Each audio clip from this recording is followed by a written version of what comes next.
Deporte, frustración, ¿cómo manejarlo? ¿Qué hacer? ¿Qué es lo que ocurre en la cancha?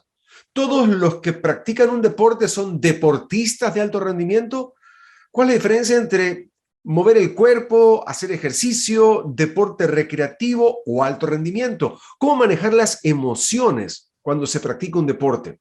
¿Mente sana en cuerpo sano? ¿Siempre es así? Bueno, esas y otras dudas las vamos a despejar hoy con nuestro invitado, que es el doctor Rommel Aguirre, psicólogo clínico con especialidad y maestría en psicología del deporte. Con él estaremos conversando hoy aquí en El Mundo en 7 días en FM Mundo Live. Mi cuenta en Twitter e Instagram, @RobertoEcuador. Cualquier comentario, estamos a la orden. Y vamos de inmediato ya a conversar en nuestro espacio de entrevistas. Si ves que alguien no respeta el distanciamiento ni usa la mascarilla, díselo. Usamos tapabocas, pero no para quedarnos callados. No te confíes. El estado de excepción terminó, pero la pandemia sigue. Alcaldía de Guayaquil. Autorización número 0290. CNE, Elecciones Generales 2021. Estamos ya reunidos en nuestro espacio de entrevistas de esta semana con Rommel Aguirre. Él es psicólogo clínico con una maestría y especialidad en psicología del deporte. Hemos hablado mucho hoy, hoy me refiero en el último tiempo, de COVID, post-COVID, saliendo del COVID, en fin, de los manejos de la frustración. Y tenemos estos paradigmas, digamos, en la cabeza que dicen mente sana en cuerpo sano. Entonces, cuando uno se va al deporte, dicen, wow, es como estar en un spa, esta relajación total, es como estar en una piscina con burbujas, pero no medimos la frustración que genera el deporte para los deportistas. Mi querido Rommel, muchísimas gracias por atender nuestra invitación y de eso queremos hablar, esta frustración que se ve y solo para tocar este par de temas que los hablamos por micrófonos emblemáticos que han ocurrido a nivel mundial. Simone Biles, en el caso de la gimnasia olímpica en Estados Unidos, que dijo, estoy mentalmente no en buenas condiciones y no voy a participar. Lo que acaba de ocurrir ahora en Indian Wells, en California, donde Naomi Osaka, una tenista brillante, se enfrenta a una frustración salvaje cuando está en la cancha. Por nombrar un par de casos de los que me vienen a la cabeza ahora, pero esto es reciente, se vive siempre un poco. Vamos hablando del tema, mi estimado Rommel. Gracias. Gracias, Roberto. Encantado para conversar sobre este tema. Bueno, esto de el deporte tenemos que dividirlo en dos cosas, ¿no? Primero, conceptualizando que una cosa es actividad física y movimiento. Deporte es otra cosa y hay gente que hace deporte recreativo y hay gente que hace deporte competitivo. Okay. El deporte competitivo, en su más alta expresión, es deporte de alto rendimiento. Y debemos mencionar que el deporte de alto rendimiento no es saludable. ¿Por qué no es saludable? Porque primero llevas a tu cuerpo al límite físico, al límite fisiológico, ¿verdad? Y también la carga de estrés, la carga de presión psicológica que existe alrededor es tremenda, ¿verdad? Por eso es que pocos son los que soportan esta rigurosidad de entrenamientos, de una carga de estímulos tremendas y llegan al más alto pináculo del deporte. Por ahí un especialista, un entrenador decía que para ser deportista de alto rendimiento se tiene que tener dentro de su personalidad un toque masoquista para aguantar precisamente esas cargas tremendas de entrenamiento y de presión psicológica, ¿no? Y que de alguna manera el entrenador tiene que tener entre su personalidad algo de sádico, decía, porque llevar a los límites a los cuerpos es tremendo, ¿no? Entonces, mira, es una relación. Por eso decimos que el deporte de alto rendimiento es primero selectivo, no es para todos, ¿verdad? Y es selectivo precisamente por lo que acabamos de mencionar hace un momento. Hay deportes que son de iniciación temprana y de especialización temprana, estimado Roberto. La gimnasia es una de ellas, y el tenis de mesa es otra de ellas, ¿no es cierto? El ajedrez empieza desde muy jóvenes, el tenis empieza desde muy jóvenes. Y algunos de estos deportes, como la gimnasia, son de finalización temprana, es decir, las atletas de gimnasia a los 20, 24 años ya están en el fin de su carrera, ¿no? y enfrentan una serie de cosas. Ahora, el término que tú utilizaste, frustración. ¿La frustración de dónde viene? La frustración viene de una necesidad no satisfecha. Cuando no satisfacemos una necesidad, estamos frustrados, ¿verdad? Y claro, con eso aparece ira, ¿verdad? Y la ira tiene varias formas de manifestarse. Una de esas formas de manifestarse es en actitudes agresivas para con otras personas, para con el entorno, para con animalitos o para con uno mismo, ¿verdad? Entonces, claro, hay personas que procesan la ira y al poco tiempo como una emoción que es, la emoción tiene que durar poco tiempo, son muy intensas, pero tienen que durar poco tiempo.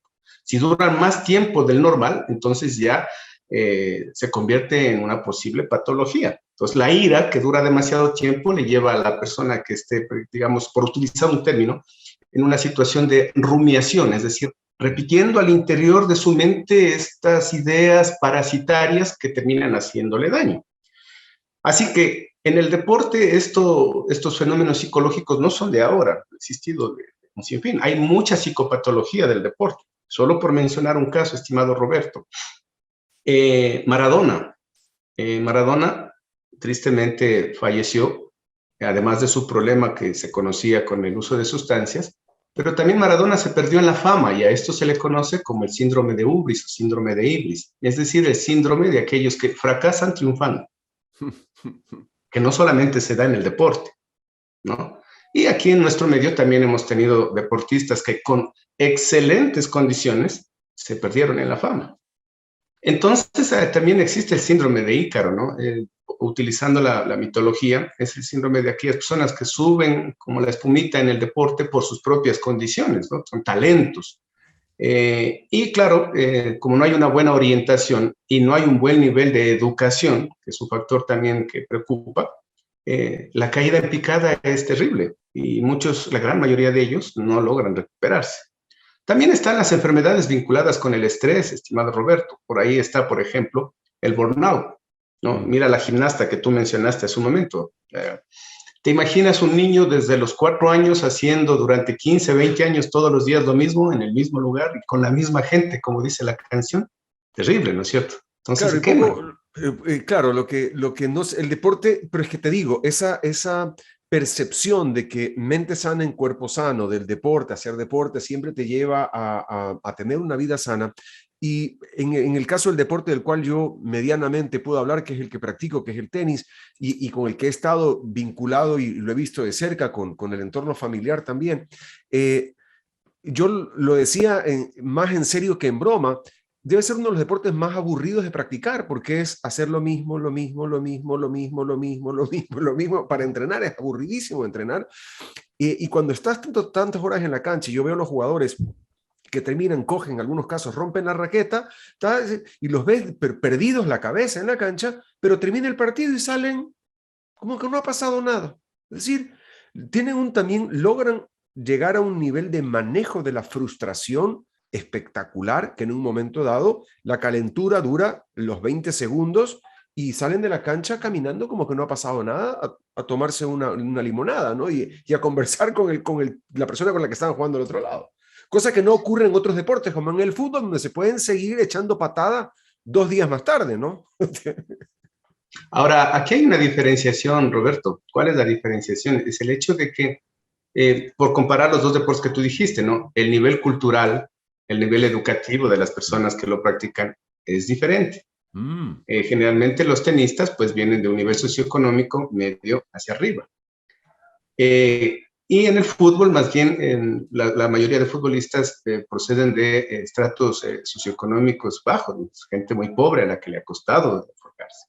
Ahora, lo que tú decías, un encuentro deportivo es como un laboratorio, ¿no? Donde el deportista está en la mitad de ese evento, pero tiene la presión propia, tiene la presión del entrenador, de la familia, auspiciantes, ¿verdad? Y el público. El público, si bien es cierto, tal vez paga una entrada para ir a espectar, pero piensa que los deportistas tienen la obligación de ganar para satisfacer la necesidad de recreación por la que fue, y no es así, ¿no es cierto? Entonces eso también está mal conceptualizado. Ahora, En el caso del tenis y el fútbol suceden cosas particulares, Roberto, porque, por ejemplo, en el tenis hay competencia por lo menos una al mes, ¿no? Los circuitos, los grandes circuitos, hay uno al mes, por ejemplo. El fútbol juegan todos los fines de semana, pero hay otros deportes que compiten una vez cada 3 meses, cada 5 meses. A veces se suspenden las competencias y entrenar un año y no competir es harto frustrante. El deporte olímpico, me parece a mí, te digo, es una cosa muy linda, muy bonita de ver, pero tienes que esperar 4 años y lo que tú estás diciendo, el nivel de frustración de una persona en un partido de fútbol, digamos, son 90 minutos, poco más, poco menos, donde tú tienes chance de que si te jalaste la una, puedes recuperar, tienes tiempo para recuperarte. En el caso de que estés haciendo gimnasia olímpica, te has preparado 4 años, llegas, te tropezaste, cometiste un error, gracias, tome asiento, lo veo en 4 años más. Es durísimo. Claro, por eso es que, Roberto, el entrenamiento deportivo tiene algunos elementos. La gente piensa que entrenamiento deportivo solamente es preparar el cuerpo en la parte física, y no es así.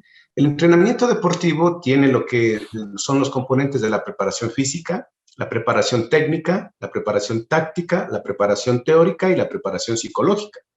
Es decir, se prepara al ser humano en su integridad, ¿no? Cuando hablamos de componente técnico-táctico, por ejemplo, estamos hablando de preparar la mente del deportista, en la parte intelectiva, ¿no? Mira que Jefferson Pérez, cuando él empezó a entrenar con Enrique Peña, él mencionaba algo, dice que cuando Enrique Peña llegó, le dio un poco de libros de fisiología, de bioquímica, de psicología del deporte, de teoría y metodología del entrenamiento deportivo. Y claro, Jefferson Pérez dice, y yo no comprendía por qué. Cuando empecé a leer los libros, entendí qué es lo que Enrique quería hacer conmigo, dice. Es decir, esa era la parte de la preparación psicológica, ¿no es cierto? De la preparación, perdón, técnico, táctica, psicológica y teórica. Porque si solamente preparas el cuerpo, vas a llegar a un límite y hasta ahí. Por eso digo, el deporte de alto rendimiento es diferente, ¿no? Ahora, el deportista olímpico tiene que competir en las competencias clasificatorias. Y antes de las clasificatorias tiene que participar en los campeonatos nacionales para pertenecer al equipo olímpico. Y todo eso implica, el entrenamiento tiene volumen y tiene intensidad. Volumen es la cantidad de horas, el número de repeticiones, la cantidad de kilómetros, el número de golpes que dan, eso es el volumen, ¿cierto? Qué sé yo, un maratonista para llegar a la maratón, solo digo un número, para correr una maratón de 42 kilómetros, en los 4 años antes de, habrá acumulado, qué sé yo, 40,000 kilómetros. Un judoka habrá entrenado, qué sé yo, 300, 500, 1,000 horas, en fin. Y si al volumen le sumas la intensidad, porque cuando se acerca la competencia ya no se entrena tanto tiempo, pero sí más intenso, más intenso, más intenso, ¿no? Ahí es donde el cuerpo sufre la mayor carga de estrés. Y eso le da al entrenamiento densidad. Esa carga de estrés y esa carga física, ahora que mencionas a Jefferson, conversaba yo con Jeff en algún momento del tema de la desaceleración del deporte. Entonces él me decía, mira, una vez que yo ya he parado de competir profesionalmente, no puedo dejar de hacer el deporte que vengo haciendo, porque es como un carro de carreras, que es un carro de carreras. Aunque tú le cambies las llantas y le pongas unos stickers diferentes, sigue siendo un carro de carreras. Entonces me decía, tiene que ir un proceso de desentrenamiento. No me acuerdo la palabra que utilizó el Jeff cuando conversamos de este tema, pero me decía eso, es como un proceso de desaceleración del entrenamiento, porque no es que ya terminé de competir y me voy a sentar en una computadora y no funciona así. Y eso con el desgaste que conlleva la carrocería, ¿no? Que ya ha tenido un desgaste producto del exceso de horas, ¿no? En efecto, lo que ha dicho Jefferson es correcto. Tienes que someterle a tu cuerpo y a tu mente a un desentrenamiento. Cuando tú empiezas en el deporte, pues solo por poner un ejemplo, vas el día de hoy al gimnasio y mañana te va a doler el cuerpo. Y a la semana ya no te duele, ¿no? Porque ya tu cuerpo se adaptó. Y así como se adaptó a las cargas de entrenamiento, cuando te retiras también tiene que adaptarse a que ya no estás haciendo actividad física, pero eso tiene que ser progresivo, ¿no es cierto? Y no solamente es tu cuerpo, Roberto, porque tu mente también se acostumbró a ser competitiva. Entonces, lo que tú decías, para un Fórmula 1, un Ferrari Fórmula 1, andar en el tráfico de Quito va a ser medio molestoso, pues, ¿no? Porque ese está acostumbrado a volar. Y entonces una persona que estaba acostumbrada a estar en un medio competitivo cada semana, cada mes, el dejar eso sí le resulta bastante incómodo, ¿no? Y de hecho hay casos en el deporte mundial de deportistas que se han retirado así de manera abrupta sin haber hecho un proceso y han caído en consumo de licor, algunos han caído vinculados con el consumo de drogas y otras tantas, ¿no? Porque, vuelvo a insistir, siempre se tiene que pensar que el deportista, estimado Roberto, antes que ser deportista, primero es ser humano. Primero es ser humano, y eso es lo que nos olvidamos, ¿no? Entonces, ahí viene una pregunta, Rommel. ¿Qué hacer? Por un lado, el deportista, un deportista ya que tenga manejo de su situación y de su entorno. Un padre que esté con los hijos en el... ¿Cómo nos damos cuenta de que hay una banderita roja alzada? Aquí puede haber un problema porque, insisto, y lo he dicho siempre aquí en el programa, es muy fácil cuando tú tienes un dolor en el brazo decir, ok, me voy al traumatólogo porque me duele el brazo. Pero cuando tú tienes este problema de las emociones, más aún ahora, regresando a lo que te decía al inicio, donde venimos en esta época donde hemos estado encerrados, donde las limitaciones económicas han sido de carácter general, las enfermedades, hemos perdido amigos, hemos perdido parientes y demás, todas estas frustraciones, más la frustración que ya venía cargando el deporte, ¿cómo nos damos cuenta que hay que tomar un cambio de ruta, hay que hacer un alto, hay que hacer un movimiento o consultar a un especialista como tú? Es decir, porque, insisto, cuando nos duele el hueso, vamos al traumatólogo, te duele la garganta, vas... Pero cuando tienes un problema de emociones, dices, no, ya se me ha de pasar. Bueno, dos cosas. Primero, hay que mencionar algo. En nuestro país, y en muchos países de Latinoamérica, no se prioriza la formación de equipos multidisciplinarios. El deportista, en el mejor de los casos, viaja solo con su entrenador, en el mejor de los casos, ¿sí? Y claro, cuando ya están en la cima, entonces ahí se incorporan algunos profesionales como médico y psicólogo, pero esa no es la idea, porque tiene que haber un acompañamiento desde siempre, ¿no? Te repito una frase de una chica de gimnasia que alguna vez le mencionaba a un colega psicólogo: yo no quiero conversar con usted porque usted no me conoce, le digo. O sea, si usted quiere ahorita motivarme, no, o sea, me va a estresar más, así que no. Lo otro, los padres de familia tienen que entender que son padres de familia, no son entrenadores. No son médicos, no son psicólogos, ¿no? Porque a veces quienes más se estresan son los padres de familia. Hay padres de familia que de alguna manera exigen, presionan demasiado a sus hijos porque tienen que ganar. O sea, disculpando la expresión, tal vez se puedan ofender susceptibilidades, pero si hay padres de familia que si el deportista no gana, es como que ellos hubieran perdido. Parecería que son campeones frustrados, que quieren cubrir esa frustración a través de sus hijos. Cuando uno ve señales de alarma, como por ejemplo cambios de comportamiento, cambios en sus afectos, cuando la persona está bastante irritable, cuando de repente contesta de una manera inadecuada, lo apropiado es que el entrenador sea quien haga el abordaje. El entrenador es el que prácticamente convive con el deportista, ¿no es cierto? Y el entrenador, pues, de acuerdo a la planificación que él tiene establecido, podrá comprender por qué se están presentando esos comportamientos. Un plan de entrenamiento tiene varias etapas, varios periodos, ¿no? Está la etapa de preparación general, donde se trabaja con mucho volumen. Está la etapa de preparación especial, donde se disminuye el volumen, pues se incrementa la intensidad, ¿no? Hay periodos preparatorios, hay periodos especiales, hay periodos precompetitivos y hay periodos competitivos en los que, chuta, las cargas de estrés son tremendas, ¿no? Y de hecho se pueden presentar este tipo de comportamientos. Que si llegas a la competencia se pueden presentar los famosos prearranques, ¿no? El prearranque nervioso. El prearranque es la ansiedad precompetitiva. Ah, eso que te empiezan a sudar las manos, que te duele la barriga. Sí, eso... pero no todos los prearranques son iguales, Roberto. O sea, hay varias formas de prearranque, ¿no? Hay, por ejemplo, el prearranque que se llama la disposición combativa, ¿no?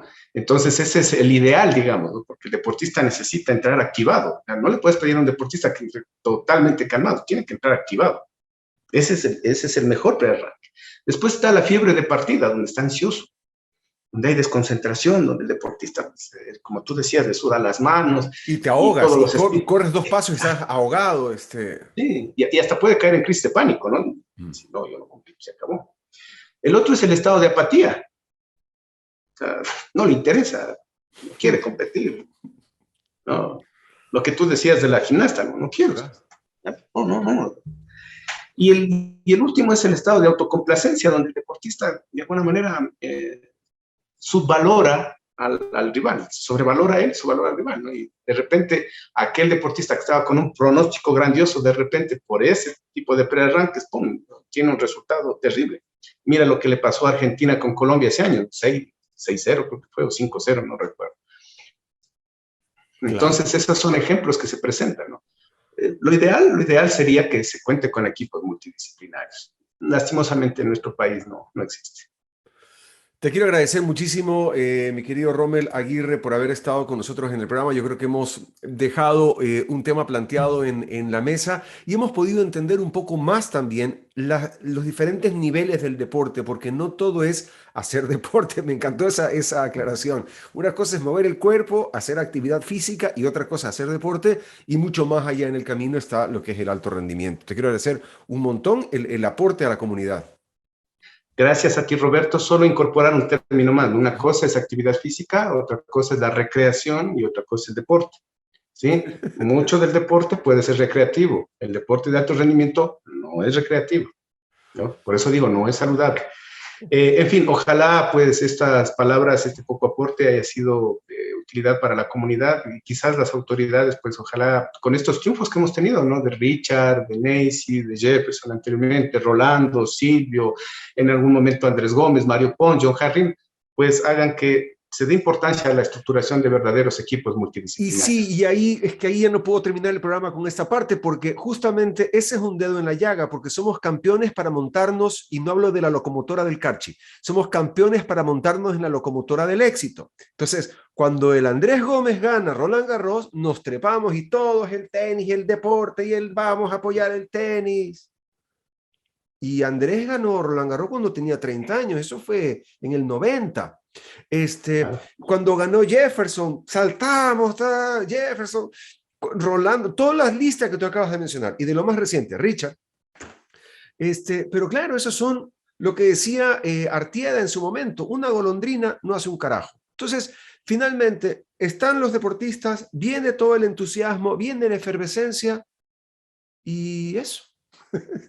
Es complicado, es complicado. Roberto, no te olvides de algo. Solo nos estamos acordando de las personas que han logrado éxitos en el deporte, entre comillas, normal. Y el deporte adaptado, también tenemos campeones olímpicos. Horrores. Claro. Entonces, alguien decía, el Ecuador solamente... Ese es un vicio de... Son los que te vienen a la cabeza ese rato, pero tenemos, en lo que tú dices, deportes adaptados, tenemos ajedrez, tenemos en halterofilia, hay horrores de disciplinas y de capacidades y de personas que han participado en olimpiadas especiales, ni se diga, es decir, pero son esfuerzos fuertes, si cabe la redundancia, y no hay una gran constancia en el tiempo, apoyo al deporte, sí, al deportista. Solo para terminar, Roberto, te quiero resumir algo, ¿no? A veces tenemos una mentalidad tan cerrada en nuestro país, que nos inventamos el campeonato mundial del hornado y del encebollado, y lo ganamos porque en otros países no se hace. Para terminar con un poco de humor. Está bien, compro eso. Mi querido Rommel Aguirre, psicólogo clínico con una maestría y una especialidad en psicología del deporte con nosotros. Me encantó conversar contigo. Nosotros continuamos con más. Gracias, Roberto. Si ves que alguien no se lava las manos al llegar de la calle, díselo. Pídele que se las lave. Usamos tapabocas, pero no para quedarnos callados. No te confíes. El estado de excepción terminó, pero la pandemia sigue. Alcaldía de Guayaquil. Autorización número 0289. CNE, Elecciones Generales 2021.